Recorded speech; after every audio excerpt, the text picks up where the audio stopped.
What's up, Niner gang? The energy in the Bay feels different right now because we've got a huge game coming, a major defensive concern, a quiet roster move almost nobody noticed, and even the chance of a gift from a struggling opponent. There's a key piece trying to get back on the field, a cluster of injuries testing this defense, and a matchup with the Titans that could change the tone of the entire playoff run. You won't believe everything that's going on, so sit down, hit that like button, drop your thoughts in the comments, and let's get straight into it. Work in Santa Clara this week brought that classic mix of concern and hope that only the 49ers seem able to deliver.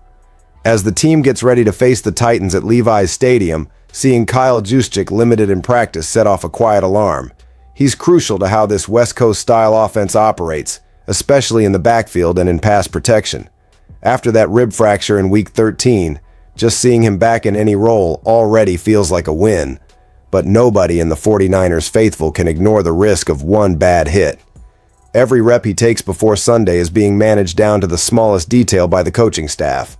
And that's not even the worst part of the injury update. While Juszczyk fights to return, the defense took another hit. Sam Okwuegbunam and linebackers Tatum Bethune and Nick Martin did not practice. With Martin, the situation is especially worrying because he's still dealing with concussion symptoms. When a player stays in the protocol longer than expected, it's a clear sign his status is truly in doubt. If he doesn't show real progress soon, the impact lands right in the middle of a unit that already needed stability. On top of that, Kyle Shanahan confirmed Eric Kendricks is dealing with a tight calf. It sounds minor, but it can slow down the whole plan of using his veteran experience to steady the second level of the defense. Some fans believe his football IQ can make up for the lack of recent game reps. Others are nervous that this team might be about to lean too heavily on pieces that still aren't fully integrated. At least there's one clear positive. Eddie Piñeiro is back. After missing games for the first time in almost 4 years, he returns to practice hungry to reclaim his job. The release of Matt Gay makes the plan obvious. San Francisco is pushing its chips in on Piñeiro for this matchup against Tennessee. Veterans like Trent Williams and Christian McCaffrey getting rest days isn't panic, it's load management. But it shows how every detail matters in this final stretch of the season. If you really follow this front office, you know not every important move is made for the headlines. Sometimes a quiet addition says everything about the franchise's long-term vision. That's exactly what Isaiah Bolden joining the practice squad represents.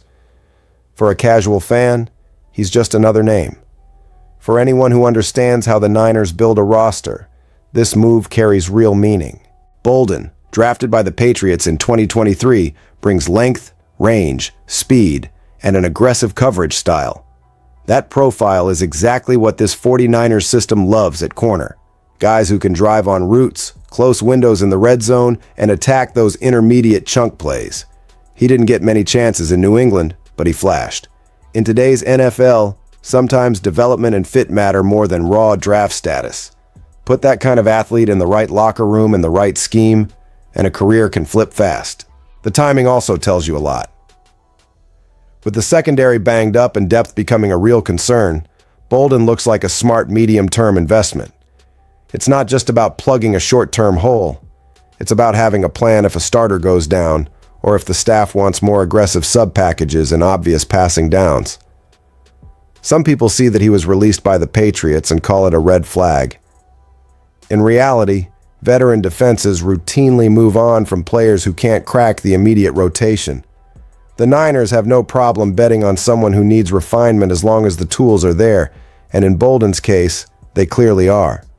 His college path from Florida State to Jackson State showed steady growth, and that's exactly the kind of trajectory this front office loves. Fans are already wondering if he can get called up to the active roster before the season ends. There's no guarantee, but just having that possibility on the table already changes the mood. While everyone debates that under-the-radar addition, something even bigger is shaping the story of this week in Santa Clara. The bye week was supposed to be that badly needed breath of fresh air in the middle of the season, a chance to reset, heal up, and come back with a healthier roster. Instead, when practice resumed, the main feeling wasn't relief. It was tension. Some players with multi-week injuries were tracked closely. but none of them truly proved they were ready to come back, and a few new problems popped up that nobody wanted to see. The continued absence of Bethune and Okwainonu wasn't shocking, but hearing that both are still far from returning landed like a cold splash of reality. The faithful hoped at least one of them would show real progress after the bye, especially with the front seven so thin. Instead, the update was brutal. No visible steps forward. On top of that, the Yetur Gross-Matos situation made the mood even heavier. The team hasn't even opened his practice window yet, which pretty much tells you he's at least a couple of weeks away. Fans are circling week 16 as the earliest realistic shot for his return, and even that comes with a question mark. Then came the most worrying line on the report. Nick Martin entering and staying in the concussion protocol. A player going into the protocol is one thing. Still being in it after a bye is totally different. That's a very real red flag. The front office moved quickly and claimed Garrett Wallow, a move that almost announces they're preparing for Martin to miss meaningful time. The message to the fan base was clear. This isn't just a minor speed bump.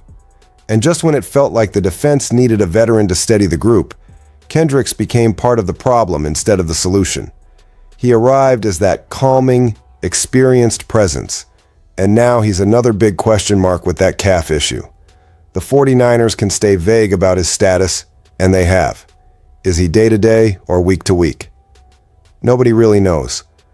What we do know is that the plan to lean on his experience is officially on hold. Put it all together, and the picture is simple and a little scary. Curtis Robinson is going to carry a heavy load against the Titans. He steps into this game with a ton of responsibility, trying to hold down a defense stretched thinner than anyone hoped after the bye. And while everyone tries to process this chain of setbacks, something even stranger is hanging over this matchup. On paper, a 9-4 team on a roll facing a 2-11 opponent shouldn't scare anybody. The faithful looks at the standings, the momentum, the talent, and the atmosphere at Levi's Stadium and thinks, this is the perfect game to get win number 10. But anyone who's watched the NFL long enough knows there's a dangerous label that fits games like this. Trap game. The kind of matchup that looks decided before kickoff, and exactly because of that, can flip into a disaster. When you look deeper at where the Titans are right now, things get even stranger. They're coming off a win almost nobody expected, and for a lot of people, that victory actually hurt the franchise more than it helped. By beating the Browns, they likely played themselves out of the number 1 overall pick in the 2026 draft, at least for now. In a league where draft position can change a franchise's future, that's no small detail. It raises a question people don't like to say out loud but always hangs in the air. How badly does this organization really want to win a game like this? We're not talking about players or coaches tanking on purpose. That just doesn't line up with how guys in the locker room operate. They're playing for jobs, for tape, for respect. But on the organizational level, subtle choices can shape how a game feels. Maybe a key player gets held out one extra week. Maybe the game plan is a little more conservative. Maybe there's less urgency to rush someone back from injury. Small decisions like that can tilt things toward the future instead of the present. From the 49ers' perspective, the scary part isn't Tennessee's talent, it's the context. You've got a rested team coming off the bye, playing at home, healthier than it's been in weeks, with an offense that's finding rhythm again, and a defense that, even banged up, knows how to smother limited attacks. It feels almost too perfect. And when a situation feels too perfect in the NFL, you better respect it. There is, however, one more layer that could tilt this matchup strongly toward the red and gold. The simple possibility that the Titans might already be thinking more about draft order than about spoiling San Francisco's playoff push. Not officially. Not publicly. But in how they handle the big picture decisions around this game. If Tennessee quietly leans into that think about April mindset, this might end up being less of a war and more of a gift-wrapped opportunity. When you put everything from today together, you can feel how thin the margin is in this stretch run. There's a quiet reinforcement in the secondary, injuries reshaping the game plan, huge question marks around key returns, and the possibility of a struggling opponent more focused on the future than the present. None of that matters, though, if the 49ers don't attack this moment with full focus and urgency. The faithful knows it. Every detail can decide a season. Now I want to hear from you. What hit you the hardest today? Drop your thoughts in the comments, smash that like button, and make sure you're subscribed to keep riding with the red and gold all the way.